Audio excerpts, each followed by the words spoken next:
قبیلہ غامدیہ کی عورت ہے، نبی کریم کی خدمت میں آئی ہے. بس کر دوں کہ دو ایک باتیں عرض کروں؟ وہ اس لیے کہ اتنی بوجھ بنا کے بات نہیں کرنی چاہیے، اور نہ ہی کوئی اتنا ضروری ہے 1.5 گھنٹہ بات کرنا یا پورا گھنٹہ بات کرنا. بات تو اتنی ضروری ہے جتنی سمجھ میں آئے. خیر میں سمیٹتا ہوں، میں سمیٹتا ہوں بات کو، لوٹتا ہوں جلدی. نبی کریم علیہ السلام کی خدمت میں آج خود بی بی آئی. کسی نے کہا نہیں، احساس پیدا ہو گیا کہ غلطی ہو. یہ احساس بڑی نعمت ہے. لوگوں کو اس کارواں کے دل سے احساس زیاں جاتا رہا، احساس نہیں رہا لوگوں کو اپنی خطاؤں. وہ خاتون آئی، کہنے لگی حضور مجھ سے گناہ ہو گیا. نبی پاک صلی اللہ علیہ وسلم نے فرمایا کیسے مان لیں؟ دیکھیں نا، یہاں گناہ گاروں کو لوگ مار مار کے مناتے ہیں، یہاں گناہ گار حاضر خدمت ہیں. حضور نے فرمایا کیسے مان لیں کہ تو نے بدکاری کی؟ معاذ اللہ. کہنے لگی میرے پیٹ میں ناجائز بچہ ہے. میرے محبوب نے فرمایا تو جا، بچہ پیدا ہو جائے تو آنا. کسی شارع نے بھی نہیں لکھا کہ نبی پاک نے 2 پولیس والے بھیجے ہوں کہ دھیان رکھنا بھاگ نہ جائے. احساس تھا نا، صاف دل لوگ تھے، ذرا بھی دھبا انہیں ماہا کفی صدرے، گناہ ان کے سینوں میں کھٹکا کرتے. 8 ماہ کے بعد آئی، پھول سا بچہ گود میں. یا رسول اللہ بچہ ہو گیا، اب کیا کروں؟ حضور نے فرمایا غلطی گویا تیری ہے، بچے کی تو نہیں نا. جا اسے دودھ پلا، جب روٹی کھانے لگے تو آنا. صحابہ کہتے ہیں 2 سال کے بعد آئی تو بچے کے ہاتھ میں روٹی کا ٹکڑا ہے، اور جب آئی تو رونے لگی. کہنے لگی محبوبہ 3 سال ہونے کو ہیں، ساری رات مجھے نیند نہیں آتی، یہ گناہ چبھتا مجھے پریشان کرتا. محبوب آج مر گئی تو کیا جواب دوں گی اللہ کی بارگاہ میں؟ نظر کرم فرمائے. محبوب نے فرمایا بچہ ایک صحابی کو دے دو، اور کہا اس کی اپنے بچوں کی طرف پرورش کرنا. فرمایا اس کو باہر لے جاؤ، پتھر مار مار کے سنسار کر دو.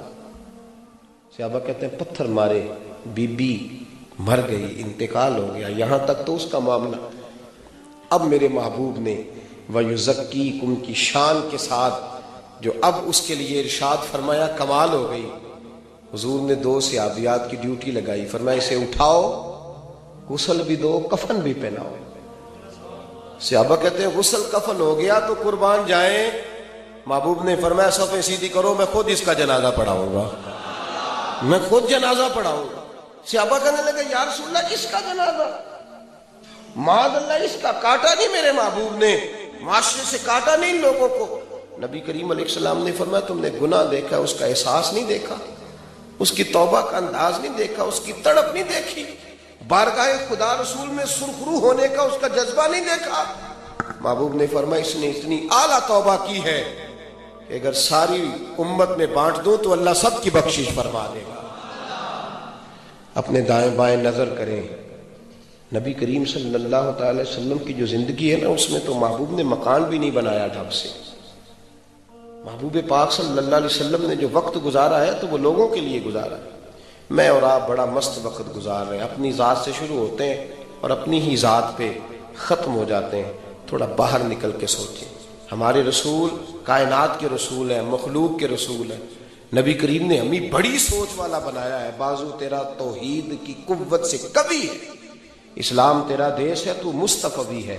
دائیں بائیں دیکھیں اور اپنے اندر تبدیلی بھی تھوڑی لانے کی کوشش کریں. تھوڑی تبدیلی بھی. دین اصل ہے. یہ جو آپ سوال پوچھتے ہیں نا اکثر علماء سے، مشائخ سے، کہ جناب سکون نہیں ملتا، پیسے بھی ہیں، دولت بھی ہے، سکون بھلا کیوں نہیں ملتا؟ سکون اللہ کے ذکر میں ہے. سکون ہمارے صوفیاء جو مجالس کرتے تھے، خانقاہ بناتے تھے، تو اس میں روح کی غذا میسر ہوتی، تو وہاں لوگ خشک روٹی کھا کے بھی بڑے سکون کے ساتھ وقت گزارتے تھے. اپنے اندر تبدیلی لائیں، دین سے پیار پیدا کریں. یہ بھی ایک لذت ہے. جس طرح گناہوں کی معذرت لذت ہوتی ہے نا، دین کی بھی ایک لذت ہے. اس لذت کو حاصل کرنے کی کوشش کریں. نبی کریم علیہ السلام کے میلاد کے موقع پر ہمارے بزرگ چند نصیحتیں کیا کرتے ہیں. کہتے ہیں ایک تو اس طرح کرو کہ جب میلاد کے دن آئے نا تو خوشی کا اظہار بھی کرو اور درود پاک بھی زیادہ سے زیادہ پڑھو، اور مسجد کی حاضری بھی زیادہ سے زیادہ دو، اور غریب سے پیار بھی بڑھا دو. اس لیے کہ نبی پاک نے غریب کی بات بڑی فرمائی ہے. اور ہمارے بزرگ تو فرمایا کرتے تھے کہ چھوٹی بڑی عید نہیں ہم بیٹیوں کو بھیجتے، لیکن عید میلاد پہ ضرور ان کا خیال کرتے ہیں. اس لیے کہ محبوب نے بیٹی کی بات بڑی کی ہے نا، آ کے محبت بڑی فرمائی ہے. تھوڑا تھوڑا تبدیلی پیدا کریں، سنجیدگی بھی ضرور لائیں، حسن بھی ضرور پیدا کریں. 10 منٹ وقت نکال کے رات مصلی پہ بھی ضرور بیٹھا کریں. جب بندہ اپنے رب کریم کے ساتھ تنہائی کرتا ہے نا، اس کو اپنے دکھ سناتا ہے، پھر اللہ پاک اسے غنی فرما دیتا ہے، پھر اللہ پاک اس پر رحمت فرماتا ہے، دنیا سے اسے بے نیاز کر دیتا ہے. یہ لذت لگ جائے گی تو بڑا سرور آئے گا. یہ ہمارے یہاں ایک طبقہ آ گیا ہے جن کو نشئیوں کا طبقہ کہا جاتا ہے. لوگ مذاق اڑاتے ہیں، کوئی جہاز کہتا ہے، کوئی کچھ کہتا ہے. کبھی سوچا کرو، جس ماں کا وہ بیٹا ہوتا ہے نا، اس کے لیے وہ بیٹا ہی ہوتا ہے. اور اگر اس کے 3-4 بچے ہوں نا، تو وہ جو نشئی ہے نا، اس کی بیوی بیوہ جیسی زندگی گزارتی ہے، اس کے بچے یتیموں جیسا وقت گزارتے ہیں. اور یہ تعداد 44% ہو گئی ہے ملک کے اندر جو کسی نہ کسی رنگ میں، چاہے تمباکو سے شروع ہو. 44% ہیں یہ لوگ، اور آپ کو کئی چوکوں میں کھڑے. اور اب تو حالت بڑی بگڑ گئی ہے، یونیورسٹیوں اور کالجوں تک یہ آگ پہنچ گئی ہے. جہاں تعلیم لینے بچے جاتے تھے، وہاں سے یہ نشے کی لعنت لے کے آ رہے ہیں. اور سب کو پتہ ہے، یہ جتنے حکمران آپ چنتے ہیں نا، نام نہاد، ان سب کو پتہ ہے. کہیں نہ کہیں جا کے کہیں نہ کہیں ان چیزوں کو سمجھتے ہیں. یہ بڑے مجرم ہیں، بارگاہ خداوندی میں ان کو ضرور پوچھا جائے.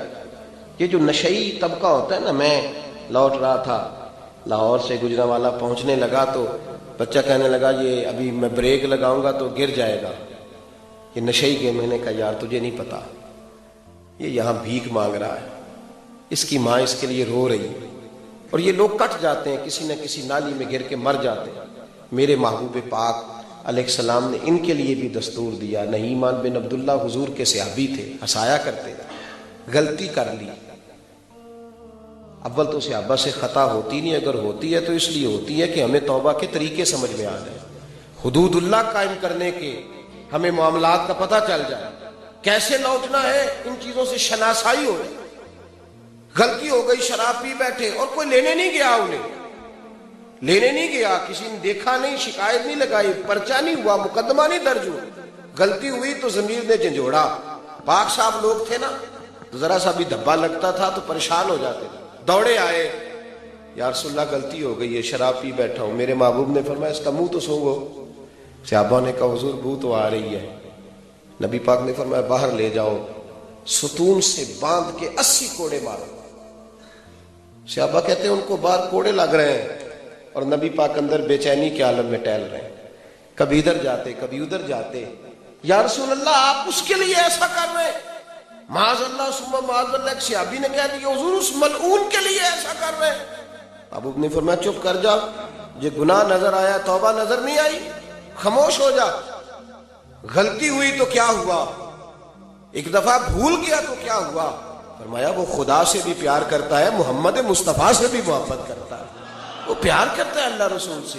اس کو معاشرے سے کاٹنا نہیں ہے، بلکہ اس کی عادت کو سنوار کے اس کو دوبارہ معاشرے میں شامل کرنا، اس کی اس غلطی کو. بلکہ بخاری میں قبیلہ غامدیہ کی اس عورت کا ذکر ملتا ہے. میں اکثر کہتا ہوں اسلام جو ہے نا، وہ صرف گناہ سے نہیں روکتا، اسباب گناہ سے بھی روکتا ہے. جو چیزیں سبب بنتی ہے نا گناہ کا، دیکھا نا، کہا نظر نیچی رکھو، نظر نیچی رکھو، مرد اور عورت درمیان میں پردہ رکھو، ان کو قریب آنے نہ دو. ملا رومی علیہ رحمہ فرماتے ہیں ایک جگہ کسی نے کہا حضور مرد اور عورت کٹھے ہوں گے تو کیا ہوگا؟ تو آپ نے فرمایا گھی اور آگ کٹھے ہوں گے تو کیا ہوگا؟ کہا حضور گھی ڈھل جائے گا. فرمایا بس ایسے ہی حالات بدل جائیں گے جب کٹھے ہوں گے. مثال دے کے سمجھایا. دعا کا رشتہ خالق اور مخلوق کے درمیان بڑا خوبصورت رشتہ ہے، ان رشتوں کو مضبوط کریں. اللہ آپ حضرات کو آباد و شاد فرمائے، ہمیشہ مدحت خیر الانام میں گزرے.